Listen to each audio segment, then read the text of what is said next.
জয়, এখন পর্যন্ত কতজনকে আটক করা হয়েছে? ধন্যবাদ আসিফ টিপু। আমরা সরাসরি কিন্তু মুখোমুখি হয়েছি চট্টগ্রাম মেট্রোপলিটন পুলিশের উপপুলিশ কমিশনার আছেন রইসউদ্দিন আমার পাশে। তো কতজনকে আটক করা হয়েছে আমরা জানবো। এর আগে একটু জানাতে চাই, গতকাল রাতভর কিন্তু যৌথ বাহিনীর অভিযান চালানো হয়েছে। সেই অভিযানে আমরা যতটুকু জেনেছি 27 জনকে তারা আটক করেছে বলে আমাদেরকে জানিয়েছেন। আমরা একটু আপনার থেকে জানতে চাচ্ছি, এই পর্যন্ত কতজনকে আটক করা হয়েছে, কেন এরকম হত্যাকাণ্ড হয়েছে, এরকম ঘটনা ঘটেছে বলে মনে করছেন?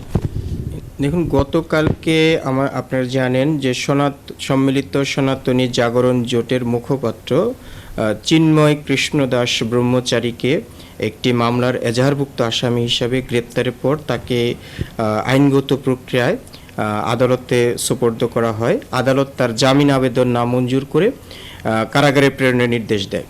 সেই অনুযায়ী আমাদের উপস্থিত পুলিশ সদস্যরা তাকে কারাগারে প্রেরণের নিমিত্তে যখন তাকে প্রিজন ভ্যানে তোলা হয়, এইখানে তার যে অনুসারীরা রয়েছিল তারা এই প্রিজন ভ্যানে প্রতিবন্ধকতা সৃষ্টি করে তারা দীর্ঘ একটা সময় এই প্রিজন ভ্যানটাকে আটকে রাখে।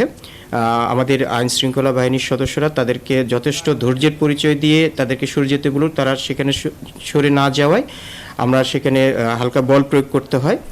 পরবর্তীতে তারা পুলিশের উপর চড়াও হয়, পুলিশের সাথে এক পর্যায়ে তাদের সংঘর্ষ হয়। আমাদের এই সংঘর্ষে পুলিশের 13 জন সদস্য আহত হয়েছে এবং একজন আইনজীবী এই ঘটনায় নিহত রয়েছে।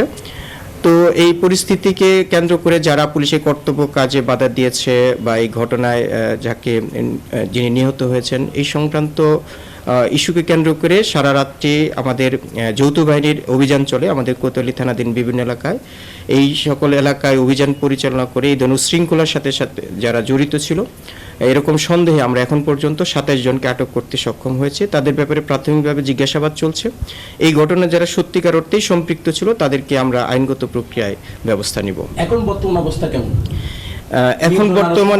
এখন পরিস্থিতি আমাদের নিয়ন্ত্রণে রয়েছে। আমরা পরিস্থিতি বিবেচনা বিভিন্ন গুরুত্বপূর্ণ পয়েন্টগুলোতে আমরা অতিরিক্ত ফোর্স ডেপ্লয়মেন্ট করেছি। অনেক ধন্যবাদ।